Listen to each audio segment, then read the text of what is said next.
प्रेरक कहानी बुद्ध और चक्षुपाल। एक बार भगवान बुद्ध जेतवन विहार में रह रहे थे। भिक्षु चक्षुपाल भगवान से मिलने के लिए आए थे। उनके आगमन के साथ उनकी दिनचर्या, व्यवहार और गुणों की चर्चा भी हुई।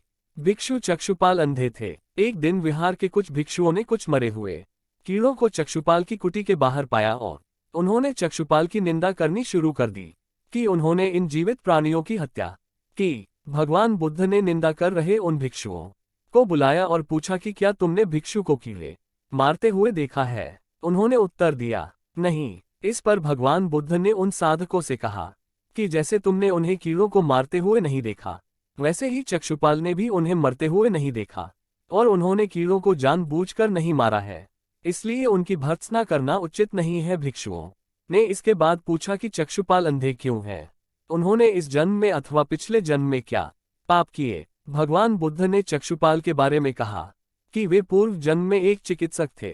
एक अंधी स्त्री ने उनसे वादा किया था कि यदि वे उसकी आंखें ठीक कर देंगे तो वह और उसका परिवार उनके दास बन जाएंगे। स्त्री की आंखें ठीक हो गईं, पर उसने दासी बनने के भय से यह मानने से इनकार कर दिया। चिकित्सक को तो पता था कि उस स्त्री की आंखें ठीक हो गई हैं, वह झूठ बोल रही है।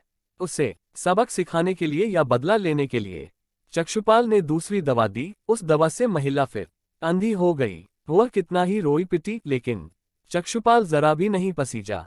इस पाप के फलस्वरूप अगले जन्म में चिकित्सक को अंधा बनना पड़ा।